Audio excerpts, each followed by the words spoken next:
Alors, bonjour, Alono Amoli. Donc là, je vous rejoins pour une ciné-review pour vous parler des films sur les loups-garous. J'ai fait une sélection très stricte. Bon, il y en a plein en fait, pas stricte. Mais il y en a 13 que j'ai pris. On va essayer de les regarder vite fait ensemble. J'ai pas vraiment mis de notes, mais bon, comme c'est des films sur les loups-garous, donc ne montrez pas aux enfants, sauf s'ils veulent voir des loups-garous. Ça peut être violent. Ça peut, hein, c'est pas toujours très violent. Mais voilà. Alors, mon premier choix, c'est The Wolfman. C'est celui que j'ai vu le plus récemment. Quand vous verrez la vidéo, à mon avis, ça va faire un petit peu, mais voilà, The Wolfman.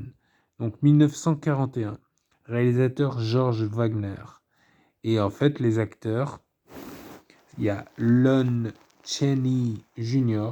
qui joue Larry Talbot, voilà. Et il rencontre aussi à un moment Bela Lugosi, qui joue un gitan. Il est d'origine hongroise, en fait. C'est un hongrois. Tu vois, je me dis, c'est un roumain ou je sais pas quoi. Non, non, c'est un hongrois. Donc, il connaît la malédiction, il va lui expliquer et tout. Machin. Bon, il y a d'autres acteurs, mais l'idée, c'est ça. C'est qu'en fait, il va au Pays de Galles. Quelle idée aussi. Et il se fait mordre par un loup-garou. C'est pas de chance. Et du coup, j'en parlerai après, mais ça m'a fait penser. Au début, je croyais qu'il. Ah non, non, en fait, non. Je parlais d'un autre film. Donc, il est mordu par un loup-garou, machin. Et c'est là. Franchement, on apprend pas mal de choses quand même sur le loup-garou. Bon, après, on apprend à chaque film. Ensuite, An American Werewolf in London. Donc, un Américain loup-garou à Londres. Donc, John Landis, Michael Jackson, Thriller. Ouais. Et ben voilà, donc il y a un touriste américain qui fait Yeah, my name is... Yeah, j'aime beaucoup la France, tu vois, machin. Et ben il se fait mordre par un loup-garou. Tiens, c'est bien fait. Non, c'est pas bien fait, attends. Je souhaite pas aux touristes américains de se faire mordre par des loups-garous. Mais en fait, il se fait mordre par un loup-garou. Et du coup, il devient un loup-garou. C'est l'idée. Et ouais, voilà. Non, le film, c'est un classique maintenant, je pense qu'on peut dire ça, ouais. Ensuite, The Howling, 1981. Lui, ça fait un bail que je l'ai pas vu, mais pas en 81, j'avais un an. Mais je l'ai vu, c'est Joe Dante, le réalisateur. Et il y a Karen qui est jouée par Dee Wallace, qui découvre un village à loup-garou. Elle découvre un peu, tu sais, les spécialités locales, tout ça. Non, il est pas mal. J'ai un bon souvenir. Et ensuite, Dog Soldiers, donc 2002. Dog Soldiers, lui, c'est un excellent film. Il me semble que je l'avais vu au Cinoche. Donc, c'est Neil Marshall, donc Neil Marshall, qui joue. Enfin, bref, il y a des personnages. Enfin, l'idée, c'est que tu as des soldats qui rencontrent des loups-garous et que ça se passe très bien. Franchement, il n'y a pas de mort, il n'y a pas de. Un moment, une certaine tension. Bon, il y a des massacres, hein, mais voilà. Ensuite, Wolf, 1994. C'est le réalisateur Mike Nichols. Et donc, c'est avec Jack Nicholson. Le fameux Jack Nicholson avec une tête de loup-garou. Et Michelle Pfeiffer. Ouais. Ouais, il est pas mal celui-là. Grâce à la prestation des acteurs, et notamment Jack Nicholson. Tu vois, De toute façon, c'est un loup-garou. Je crois qu'on est tous d'accord. Ensuite, Silver Bullet, 1985. Donc, c'est en fait un enfant handicapé qui est joué par Corey Haim, qui joue Marty. C'est un enfant handicapé qui va avoir maille à partir avec un lycanthrope. Un loup-garou, hein, c'est un lycanthrope. Et ça me fait penser à... Comment ça s'appelle Je crois que c'est dans Family Guy, qui a justement une émission de télé qui s'appelle Bête sauvage contre enfants. Alors tu vois le petit gros comme ça avec son cartable dans la jungle et t'as le tigre qui se jette dessus. Mais c'est un peu pareil. Enfin, c'est pas exactement pareil, hein. Je laisse le regarder. Découvrez ce film. Il faudra que je le revoie parce que je l'ai vu il y a un moment. Mais je l'ai vu. Ouais, pas mal.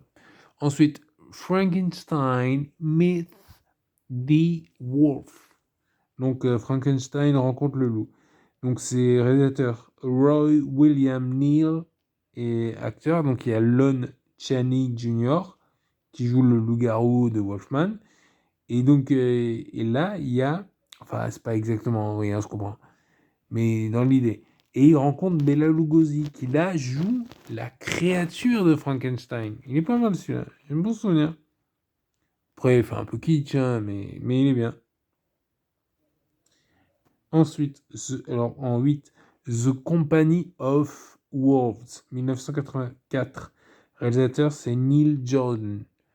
Et donc là, c'est une grand-mère. Elle s'appelle Angela. Ouais, une grand-mère, quoi. Qui rencontre, enfin, qui rencontre. Et donc, il y a sa petite fille. C'est une adolescente. Voilà, ils sympathisent. Il y a des loups-garous. C'est une histoire, en fait, de chaperon rouge, un peu. Ouais, mystique, un peu. Mais la fin est bien. Je me rappelle de la fin. Ouais. J'ai pas revu le film récemment, mais le film est bien. C'est un peu un mélange entre rêve, réalité. Non. Ensuite, alors, la Wolf Children 2012 de Mamoru Hosoda.